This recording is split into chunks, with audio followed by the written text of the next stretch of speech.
Welcome to Navigate Now, and this is the podcast where we explore everything about the space that we live in and the places around us. So awesome, let's get started. I'm Sandhya Seshan. And I'm Jonathan Doxey. And we're your hosts. So when we talk about big events, we have a lot of people coming in, we have a lot of things happening around. You want people to find their way to where they need to be. So if that's not the case, it's going to be a lot of confusion. Definitely. A lot of hassle. And ultimately chaos. And it's not just about the negating the hassle, is it? It's about creating that positive experience as well. Yeah. So you want people coming back again. 100%. Yeah. And nowadays, event organizers have a lot of cool technology, digital screens, where you have real-time information, which comes in and you get to know what is happening there. So that is pretty awesome. And that also helps in managing the crowd while also elevating the experience, as you said. So I think that overall takes the visitor experience a notch higher. So that's our today's episode, where we're going to talk about the link between wayfinding and events. So what's the link then between wayfinding and events? There's lots of things that we need to consider and to think about, isn't there, to make sure that, as we were talking about just now, everyone has a great positive experience and there's no negativity around those particular events. So I just want to think about how we can then enhance that user experience. There's lots of things that we can think about. So thinking about technology to start off with, I always say, don't we, that the map is one of the most important parts of a wayfinding system. And then how can we use technology to take that to another level? It's through using interactivity. So how we can have an interactive map we're going to talk about the flexibility that we need in events through this podcast. And technology allows us to have that flexibility. So interactive maps that can have information, live data. We'll unpick that in a little bit as we go through this podcast. But also digital kiosks. So digital screens, interactive touch points, which might have a sole purpose and a sole use. I think that's really important. Yeah, and I think you'd also get the event layout from there. So these big events are complex and you have a lot of things happening around you. So these event layouts would help in trying to find one's way and break down this big key information into smaller sections, giving them the information that they need at the right time. Because like take exhibition halls. Yeah. They can often be, well not often, they're mostly really large sites. Yeah. So you've got, say, sprawling halls across kilometres of ground and space. So it needs to make sure that there's a connected experience across all of those different places. I think that's really important to think about. And events will have a lot of different people with different needs coming in from different backgrounds. And so what is key is an event should be inclusive, the environment should be inclusive, the program should be inclusive, and inclusivity is all we talk about now because it's very, very important. So through wayfinding, we can have accessible routes that are mapped out. So you know which exit you have to take if you are in need of a lift, for example, or if you need a ramp to access it if you're a wheelchair user. So I think that is key. But inclusivity, doesn't it? It has so many aspects to it, like take an entrance to a building or to a part of an expo or any type of location, to be completely honest. It's, do we segregate? So do we have just stairs? So people that can't use stairs then have to use an alternative route. Yeah. Yes, it might be accessible, but it is actually inclusive to have different routes for different types of people. Obviously that has a inclusive aspect to it, but obviously a wayfinding challenge as well, potentially, about what you then do to create that inclusive experience. Yeah. And wayfinding in events is also important, especially when you have to deal with crowd management, especially in sports, football, if we have to speak about a certain sport, where we need to know if there's a pre-event and a post-event activity that's happening. Who is going to the pre-event, who is not going to it, who is going to attend the post-event and who is not going for it. So we don't want everyone pooling in at the same area, whereas you can segregate them into two groups where one is directed towards the exit and one to another portion of the same venue. Yeah, we often talk about kind of different users have different needs. Yeah. So take that football example that you spoke about. There might be a great rivalry between two teams. Yeah. So you might want to make sure there's no crowd trouble. Yeah. No kind of, they might, violence, Yeah, fun, whatever. We can all relate to that. Yeah. So they might want to crowd control certain aspects of the stadium to go into certain parts of the arena. But also, you'll get different users. You'll get the cheap seats, the expensive seats, as it were. So you want to make sure, we often see that in airports. I know we're talking about events in this particular podcast, but you see it in airports where you do check-in. You have a different flow for different classes of ticket. Yeah. So you'll get the general economy seats, you'll get the first class, but you also get like the accessible area as well, those that need assistance. Yeah. So it's important to understand, even before you get to the destination, what that flow is. Yeah. And then we speak about inclusivity, which is important, but I think sustainability is also very, very key at the moment, which needs to be part of every design process. And so through wayfinding, you can highlight, for example, recycling stations. Yeah. So that we have a more sustainable event that is waste management along with crowd management. We're going to talk about waste management in a bit, aren't we? Kind of when we think about the apparatus, the actual signage and the physical elements of that, that's really important. Yeah. So I think we've made it pretty obvious, and it's pretty obvious that wayfinding is an integral part of event and event management. I think there's also the opportunities now around sponsorship. Yeah. And the branding of that event. Obviously, an event will potentially sit inside a larger conference centre. So you've got that brand, you've got the brand of your event. Yeah. But also you've got potential sponsor opportunities that avail yourself as an organiser, whether you're an organiser of an event or whether you're an attendee of an event, whoever's listening to this particular episode. There's different benefits for both of those different user types to bring that brand and bring people into that brand and help navigate through with that brand for that particular location. But also, events is all about football to a degree. Yeah. So we want to think about a little bit about how we can analyse and understand that data of how people, we all in town centres, we're always talking about football, managing football, understanding football, and controlling where people are going around in that particular environment. So events have their own dynamic in that sense to make sure we can use great wayfinding and technology. We've spoken about live data. Yeah. So we can use technology to be able to then understand a little bit further what those needs are of those users within. So then we can optimize layout. We can optimize. You mentioned about drinking stations, recycling areas, that kind of stuff. We can know exactly where to put those things within the infrastructure of the exhibition to make it more effective for every user. Yeah. So there's a lot in there when we start talking about events and how we can connect wayfinding and wayfinding best practice into those particular examples. Awesome. So let's talk about what the components of a wayfinding system would look like when we're designing for an event. I think events are unique in one sense that they're flexible all the time. Lots of wayfinding systems that you see and that we might work on have an element of permanence to them to a degree, to a great or lesser extent. But events, I think, are constantly flexible.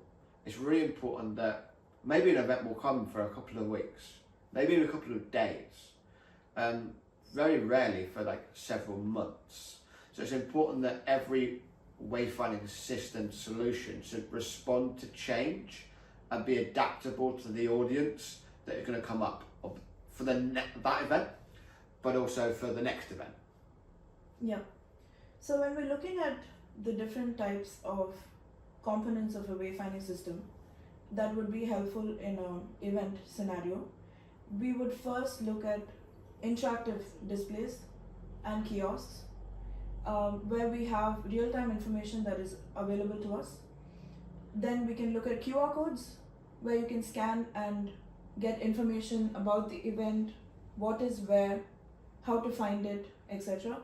Yeah, I think so, because like when we think about the interact and the digital element, that allows us to do a bunch of things. That allows us to search, that allows us to filter, refine, I guess, kind of the similar thing, to what I want to find from that event. Often when I go to these kind of shows, trade shows, etc., if we think about kind of the B2B kind of space, there's lots of things going on. Yeah. You might want to then prioritize. You might want to, like, I get the printed guide in that sense, get my pen out, get my highlighter out, and say I want to do that, and that. But if it was that in the digital space, I could quite easily build my own agenda for the day. Yeah. I could go and find if I had a particular physical impairment, that kind of thing, I could find the relevant information for that. To be able to have that data and to refine it to make my experience unique to me, I think it's going to be really powerful if projects took that on board. Yeah, I think that way real-time information, especially if there's a change in the event, there's a change that's been happening at the moment at present, and if let's say we have a physical wayfinding system of giving away maps, you can't incorporate that change immediately. Yeah. Whereas when you have interactive displays, interactive screens, and kiosks where you can relay information that is current, up to date, so I think that'll be very helpful. And also using color coding, which we've seen in a lot of events, which is very helpful when you have a large chunk of space and it's broken down to different colors. And if you have too much information that's going about as to you find this there, this is the name of the event, take a left, right. Instead, if you just have to look for the yellow signs. Yeah. That's where we need to be. So that breaks down the information into a smaller chunk that's very easily digestible. I think you mentioned QR codes there as well. I think it's important that we've talked a lot about digital in this episode already. We're going to talk a little bit about physical as well. Yeah. I think it's really important. But bridging the gap between the digital environment and the physical environment, we have the opportunity therefore with QR codes. We talked a little bit about, in our introduction, didn't we, about kind of data and tracking. Yeah. We can also put behind those QR codes, we can use that data to analyze where people are scanning, what they're scanning for. But also we can use other things like beacons, so tags essentially, so we can see what people are going through, what places. And beacons are often helpful, if not critical, when you're looking at a digital wayfinding system that's multi-floor. Yeah. So say you've got an exhibition hall that's got multiple floors on it, you need beacons to be able to then know where that user is in that particular space, rather than just the plane of travel that they're in. Yeah, and I think an exhibition space is a great example, because when we talk about exhibition space, we have a lot of exhibits. They all look very similar. Yeah.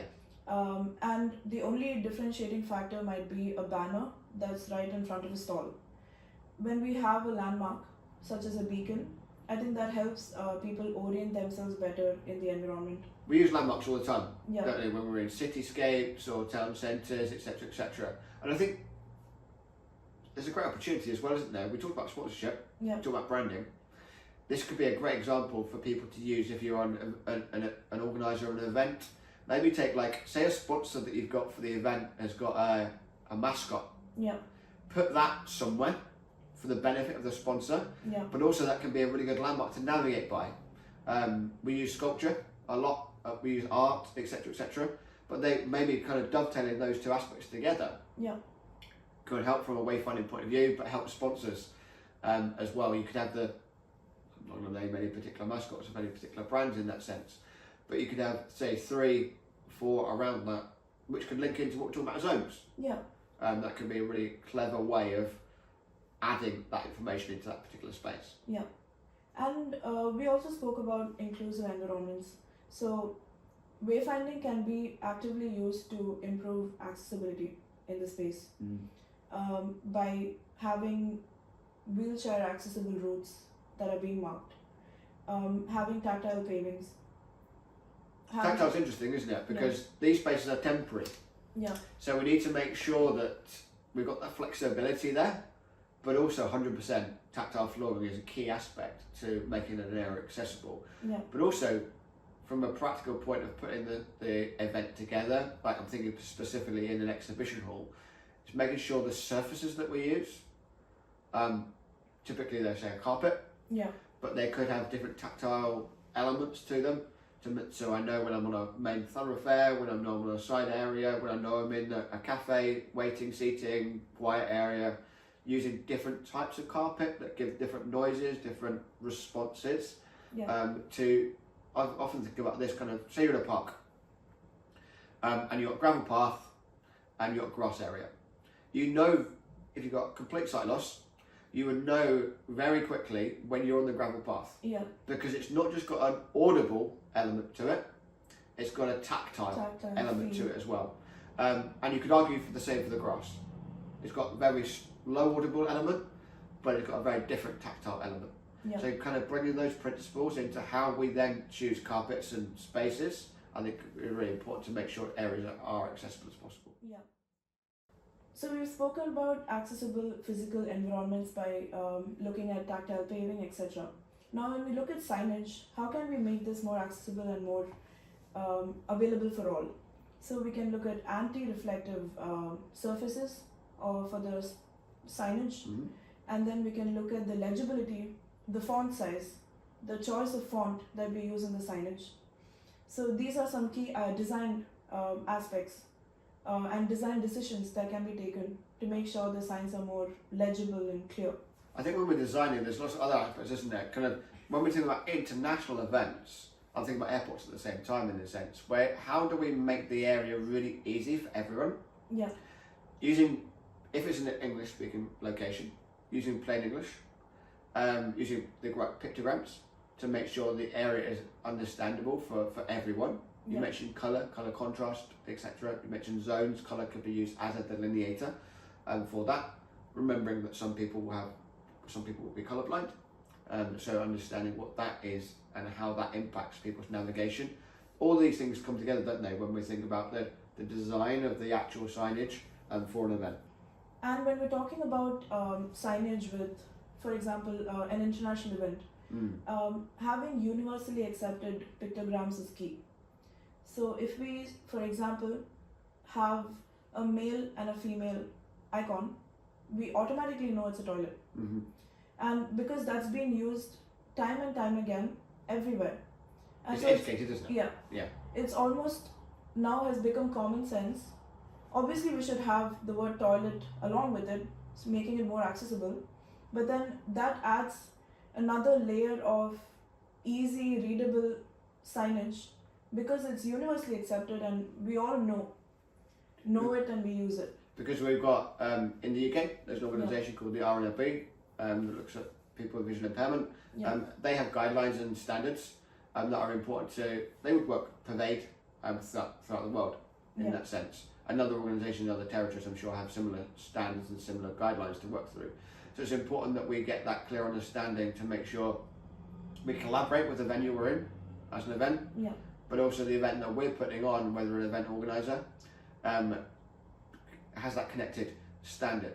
Often we think as well, don't we, when we're talking about locations, about consistency. So think about an event in a venue. It's important that we use similar terminology. So we've got consistency going through that whole user journey, but also it could be from a pictogram point of view as well, making sure we've got a consistent visual language going through all that journey, which might be a unique situation for thinking about wayfinding at events that you wouldn't necessarily have to think about in other locations. So I think that's pretty much sums up how the wayfinding system can look like for an event. Clear, consistent, concise, flexible. One aspect, isn't it, is important when we think about wayfinding and events is what we do with the signage. We know that wayfinding is not all about signage, but signage is part of the toolkit to help people find their way around. We mentioned already flexibility and longevity. We see lots of events that are every year. Obviously we need an element that's related to that year's content, title, etc, etc. But when I start thinking about how we put together a wayfinding system, I think it's really important to think about that longevity and the flexibility of the signage. So it could be from an event host, so a venue point of view, we have a range of sign types, frameworks essentially, that every hirer, every event organizer can take from the venue provider to make sure that they've got that flexibility, but also we're going to talk about sustainability in a couple of seconds. It's really important in any day, in any generation, to make sure that we produce a sustainable, eco-friendly event. Yeah, and I think modular signs do just the thing, where you have a range of flexibility involved. You can change up the panels that needs to be updated. You can keep the information that is consistent, and that gives you, so you reduce the waste that you create by reusing certain parts of the sign, and we're doing our bit as much as possible by adopting these flexible signage types, especially because events are maybe once in a year, twice in a year. It does not happen every day, so these signs can be reused and reused until making them very durable.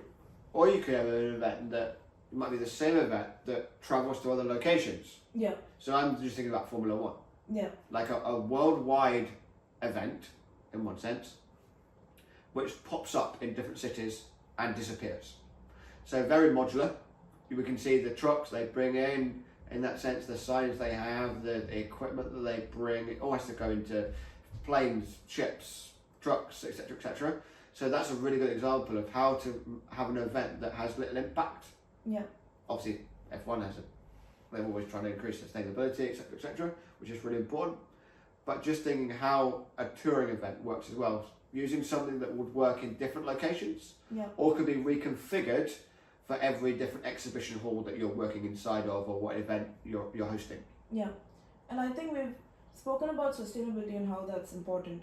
Now, what can we do with all of these signage that we have from different events? While we recycle them, the new signs can be made with recycled material. Materials are important, yeah. And a minimum of 5% is what we're talking about. 5% of recycled content in these signs is required for the eligibility.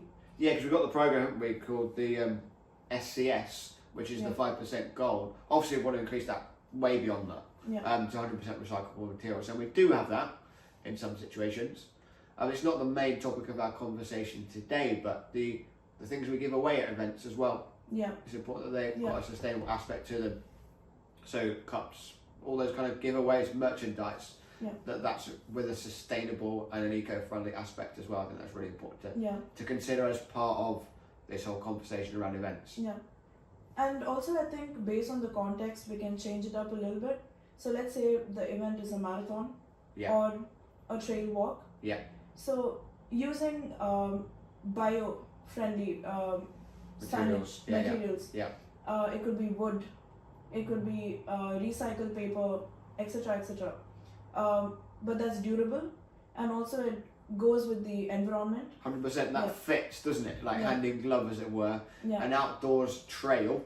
Using outdoor materials, it adds to the experience, but also it's got a double-edged sword in that sense. It adds to sustainability and also not making an impact, especially in the outdoor environment. We don't want to have that lasting impact of this event that's just run through. That's I think is an important point to make. And I think one thing that is very clear and evident is trying to minimize and even eliminate the use of plastics. PVCs, all those kind of. Polystyrene, etc. So that is very key. And making use of more durable materials that are more long lasting, that can be reused time and again. And so we don't have the production waste that keep coming up every time we produce a sign. Yeah, there's lots of companies out there at the moment that are innovating around kind of the materials that can be used. So like PVC banners have been used. They're used all the time for temporary elements. But how we can take that material that has been used, not necessarily reusing it constantly because we create that waste, but how we can reuse that material to create a friendly, eco-friendly banner material, but not specifically PVC. And how that can be used. There's lots of companies out there innovating in this space currently at the moment. And I think another major principle we look at while deciding the signage and where it's coming from. That's very important. How the material is sourced. Yeah. Is it ethically sourced?